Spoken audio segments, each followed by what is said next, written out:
नमस्कार साथियों, आप सभी कैसे हैं। आज हम अध्याय 11 में अध्ययन अवकाश के बारे में हम चर्चा करेंगे। अध्ययन अवकाश के जो नियम दिए गए उसको हमने एक कहानी के रूप में पगली और मोगली के रूप में आपके सामने प्रस्तुत कर रहे हैं। यह एक कहानी, एक काल्पनिक कहानी है। साथियों, हम ये भी बता दें, हमने 1 जुलाई को वर्षिका के नाम से डीआरएस पब्लिकेशन से राजस्थान सेवा नियम की एक पुस्तिका भी निकाली है आप लोगों के मार्गदर्शन के लिए। अब हम कहानी पर चर्चा करते हैं। पगली व मोगली 2 बहनें एक जंगल में रहती थी। इनको 103 साल पुराना एक आश्रम मिला, जिसमें ऋषि ने पगली को आशीर्वाद दिया कि तुम्हारी मनोकामना जल्दी पूर्ण होगी।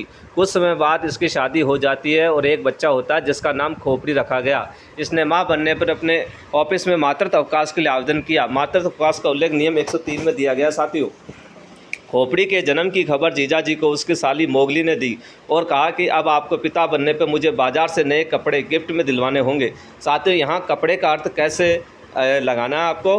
मोगली के जीजाजी ने तुरंत पिता बनने की खबर पाते ही पितृत्व अवकाश पर जाने के लिए आवेदन अपनी कंपनी में कर दिया। पितृत्व अवकाश का उल्लेख साथियों नियम 103 का में दिया गया है।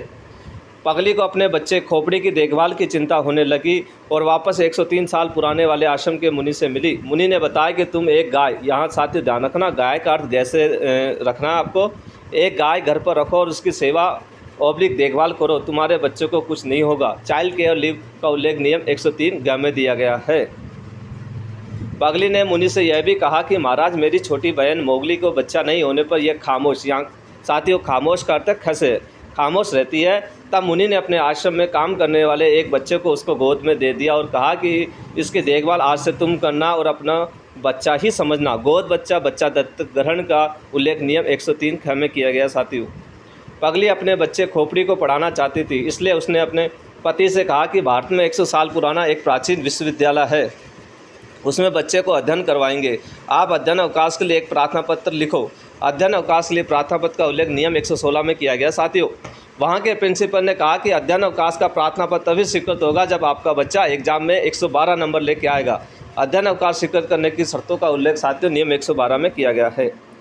वहाँ पर एक गार्ड पगली को मिला, बोला कि एग्जाम में 113 बार यह पूछा गया है कि अध्ययन अवकाश का अन्य अवकाशों के साथ क्या संबंध होगा। साथियों, अन्य अवकाश के साथ अध्ययन अवकाश के संबंध का उल्लेख नियम 113 में किया गया है।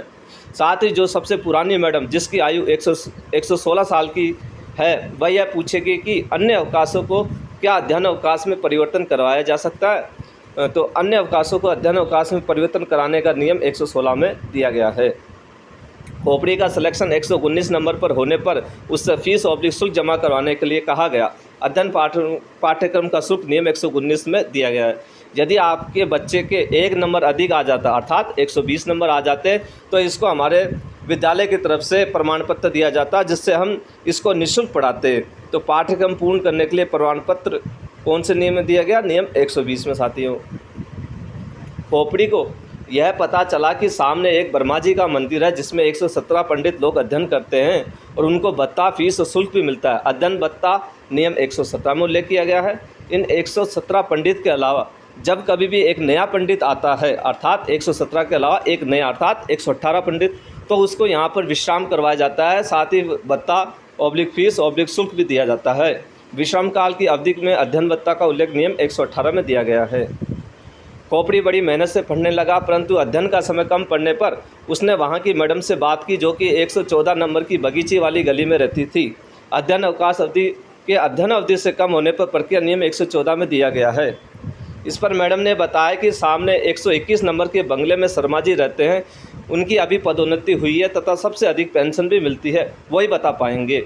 पदोन्नति एवं पेंशन के लिए अध्ययन अवकाश अवधि की गणना नियम 121 में दी गई है। साथियों, शर्मा जी ने बताया कि यदि समय कम पड़ गया है तो तुमको अध्ययन अवकाश बढ़ाने के लिए एक बॉन्ड देना होगा, जो कि कमरा नंबर 121 का में जमा करवाया जाना है। राजकीय सेवा के लिए बंधन पत्र भरना नियम 121 का में दिया गया। साथियों, इसने यह बॉन्ड जमा करवा दिया और पूछा कि मुझे अध्ययन अवकाश कब से मिलेगा, अर्थात अनुज्ञेयता। तब वहाँ पर काम करने वाले कर्मचारी ने बताया कि तुम्हारे अकेले के लिए कोई नियम नहीं बनेंगे, कम से कम 110 बच्चे आवेदन करेंगे, तब हम बताएंगे कि तुमको अध्ययन अवकाश कब से देय होगा।